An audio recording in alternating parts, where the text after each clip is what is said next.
بھی سکھایا ہے. ہمیں تو اس پر فخر ہے کہ انسان کے لیے طہارت اور پاکیزگی یہ بھی نہایت ضروری ہے، اور اس کی تعلیم بھی کون دے گا اگر نبی نہیں دے گا صلی اللہ علیہ وسلم. تو ہمارا دین تو وہاں سے لے کر نظام حکومت تک چوٹی کے جو معاملات ہوتے ہیں ان سب پر مشتمل ہے. پہلی بات تو یہ سامنے آنی چاہیے کہ اسلام صرف مذہب نہیں، دین ہے. میں 2 منٹ آپ کے اور لے لوں. اس کو بھی میں چاہتا ہوں جس طرح میں نے اور باتیں کل عرض کی ہیں بالکل الجبرا کے فارمولوں کی طرح یاد کرنے کے لیے اسی طریقے سے ذہن نشین کیجئے. 3 جمع 3 6 امور ہیں جو جمع ہو جائیں تو دین بنتا ہے، اور ان میں سے پہلی 3 چیزیں وہ ہیں کہ جمع ہو جائیں تو صرف مذہب بنتا ہے. عقائد، عبادات اور کچھ معاشرتی رسومات. معاشرتی رسومات کس کے بارے میں؟ پیدائش، شادی، موت. ان 3 چیزوں کو جمع کریں گے، عقائد، عبادات اور کچھ معاشرتی رسومات. یہ تینوں ہیں مذہب.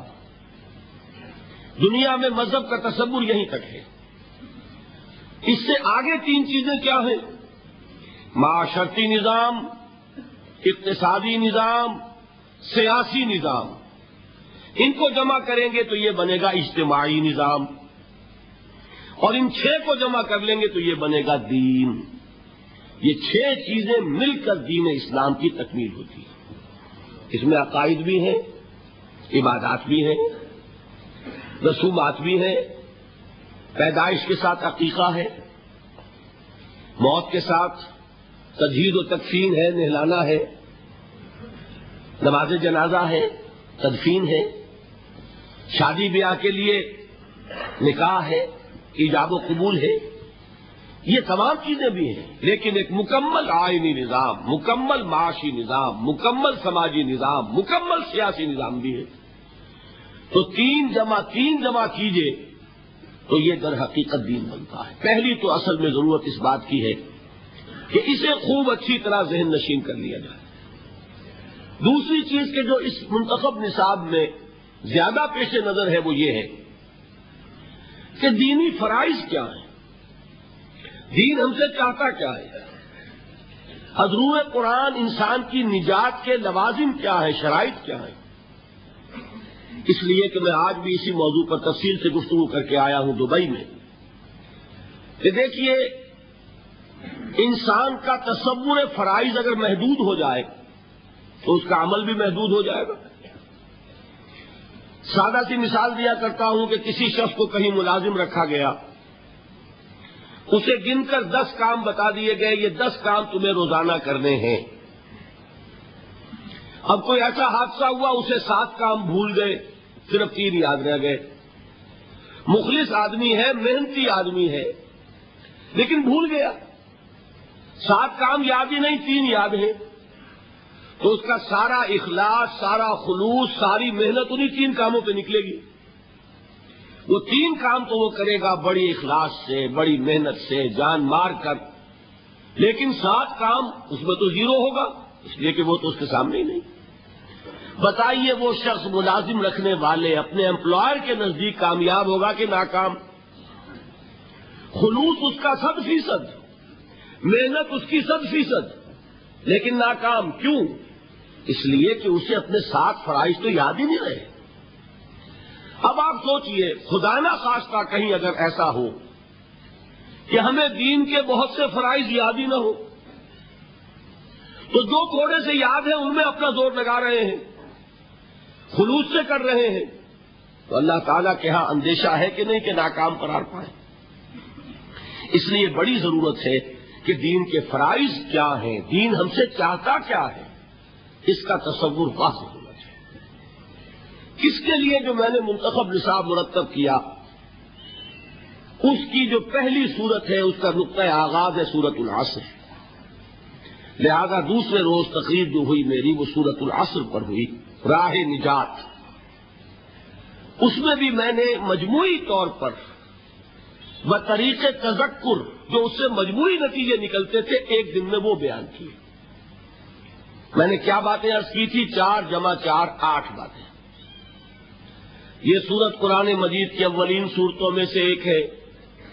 یہ سورت قرآن مجید کی مختصر ترین صورتوں میں سے ایک ہے۔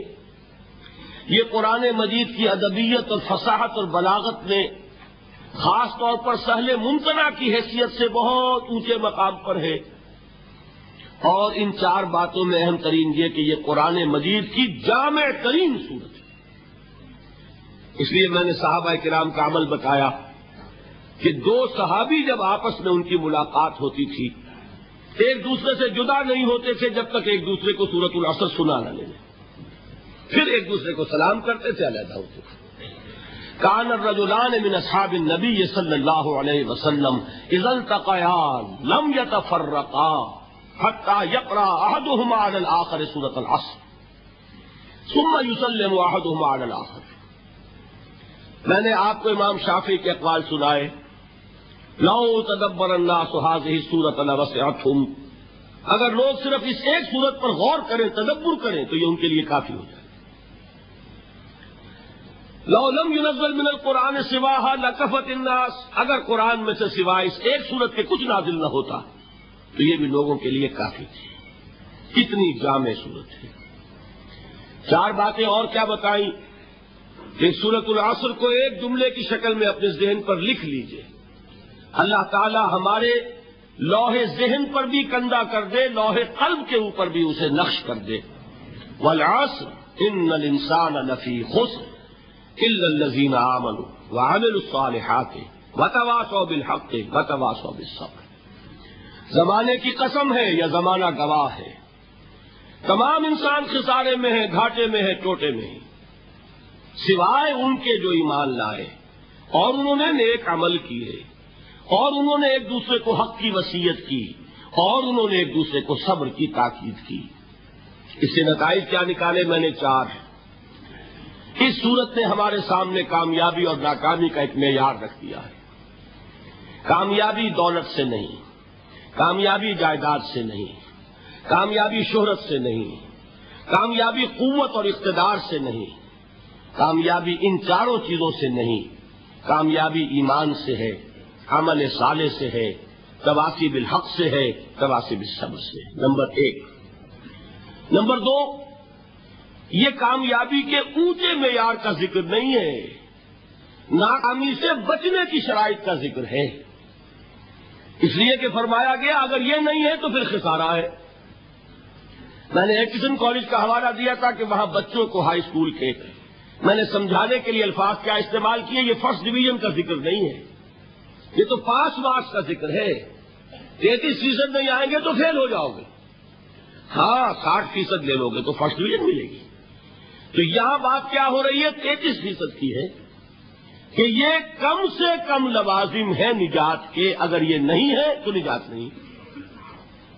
نمبر 3، جب 4 چیزیں اللہ تعالیٰ بیان فرما رہا ہے نجات کی شرائط، تو کسی کو اختیار نہیں کہ ان میں سے ایک کو بھی کم کر دیا۔ نبی اکرم صلی اللہ علیہ وسلم کا قول میں نے آپ کو سنایا، ان سے مطالبہ کیا گیا کہ کچھ کمی کر دیجئے، قرآن میں کچھ تبدیلی کر دیجئے۔ کیا فرمایا؟ کیا حکم دیا گیا؟ قل ما يكون لي ان ابدله من تلقاء نفسي ان اتبع الا ما يوحى الي، میں اس میں کوئی ترمیم نہیں کر سکتا، میں تو خود پابند ہوں اس کا جو مجھ پر وحی کیا جا رہا ہے۔ معلوم ہوا 4 چیزیں لازم ہیں، ان میں سے کسی ایک کو بھی آپ ساقط کر دیں گے تو ذمہ داری اب آپ کی ہے، اللہ کا ذمہ ختم ہوا۔ اللہ نے نجات کا وعدہ کیا 4 شرطوں کے ساتھ۔